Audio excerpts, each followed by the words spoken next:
లేకపోతే లౌడ ఎన్నెల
మండలాల నుంచి వచ్చిన తర్వాత ఇక్కడ ఏదో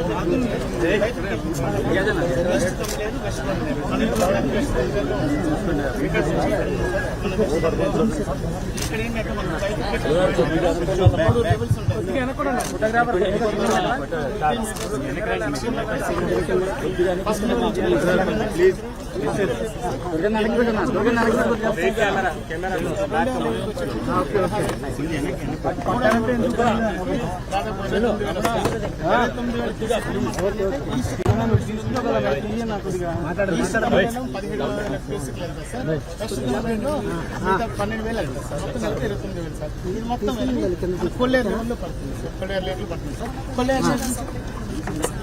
మళ్ళీ ఒకటే నుంచి సముద్రం సో ఇప్పుడు మామూలుగా ఇక్కడ ఉన్న క్రాస్ వే ఎక్కడ ఫ్లడ్ అవుతుంది సార్ క్రాస్ క్రాస్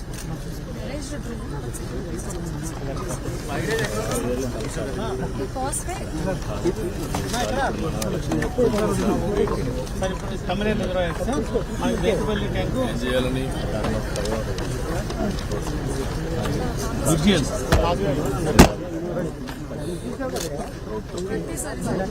వర్షానికి క్రాస్ వే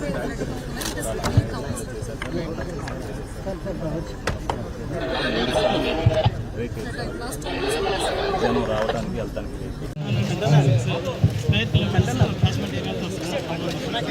ఖమ్మం డిస్ట్రిక్ట్ నుంచి మొత్తం మనకి తమిళనాడులో పడుతుంది సార్. తమిళనాడు పడిన తర్వాత తమిళనాడు నుంచి మనకి అంటే ఈ తమిళనాడు ఎక్కడ ఉందంటే సార్ చింతలపూడి దగ్గర నాగిరెడ్డిగూడెం దగ్గర విలేజ్. శనివారిపేటలో ఏలూరు టౌన్లో 15 కోట్లతో ఒక బ్రిడ్జి కడితే దానివల్ల చాలా వరకు ఉపయోగపడుతుందని ఇప్పుడే ఎమ్మెల్యే గారు రిప్రజెంట్ చేశాడు. నేనే చూశాను అక్కడ తమ్మిలేరు పైన శనివారిపేటలో ఈ కాజువే కావాలని చెప్పి అడిగారు. తప్పకుండా వర్క్ శాంక్షన్ చేస్తున్నాం. ఇమీడియట్గా పని కూడా ప్రారంభించమని కలెక్టర్ గారికి ఆదేశాలు ఇస్తున్నా. అది కూడా చేస్తామని చెప్పి కూడా నేను మీకు తెలియజేస్తున్నాను. బ్రిడ్జ్ కానీ కనెక్టింగ్ రోడ్స్ కానీ అవన్నీ చేస్తాం. ఇప్పుడే ఒక రైతు ఒక్కొక్క బోటు 50 టన్నుల వెయిట్ ఉండే బోట్ని, అది కూడా ఏదైతే ఎవరైనా బోట్ ఉంటే ఆ బోట్ని జాగ్రత్తగా పెట్టుకుంటాం. అలాంటిది 3 బోట్లు ఒకటిగా కట్టి 11,40,000 క్యూసెక్స్ ఆఫ్ వాటర్ నదిలో వస్తూ ఉంటే అప్పుడు ఈ వదిలిపెట్టారు. ఇప్పుడు మాట్లాడుతున్నారు ఎట్టొచ్చాయో తెలియదని. ఈ 4 వచ్చి కౌంటర్ వెయిట్ అని కాలముకు మధ్య సపోర్టింగ్ కడతాం. అది కూడా 15 టన్నుల వెయిట్ ఉండే కౌంటర్ వెయిట్ నుంచి గుద్దాయి. ఆ హైట్కి వచ్చి గుద్దితే ఆ కౌంటర్ వెయిట్ 2గా విరిగిపోయే పరిస్థితికి వచ్చాయి 3 కాలమ్స్లో.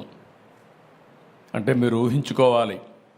అదే కానీ కాలమును కానీ గుద్దుంటే ఈరోజు ప్రకాశం బ్యారేజీ మనం చూసేవాళ్ళం కాదు. అది కొట్టుకొని పోతే లంక గ్రామాలు ఏమవుతాయి, ఈ ప్రాంతం అంతా ఏమవుతుంది? కనీసం అలాంటి బాధ్యత లేకుండా చేసి ఆ రోజు ఇదే చేశారు. బాబాయిని చంపేసి గుండెపోటుగా చిత్రీకరించిన వాళ్ళు ఇప్పుడు బోట్లు వదిలిపెట్టి మాకు తెలియదనే పరిస్థితికి వచ్చారు. కనీసం ఓనర్స్ అనేవాళ్ళు ఆ బోట్లు క్లెయిమ్ చేయలేదు, వచ్చి కొట్టాయి. 3 రోజులు మనం మన పనుల్లో ఉన్నాం. చూస్తే దానికి వైఎస్ఆర్ కాంగ్రెస్ పార్టీ కలర్స్ ఉన్నాయి. అయితే ఒక్కడు కూడా మాట్లాడకపోతే ఆ నెంబర్లు తీసుకొని వెరిఫై చేస్తే వీళ్ళంతా కూడా వైఎస్ఆర్ కాంగ్రెస్ పార్టీ ఫాలోయర్స్.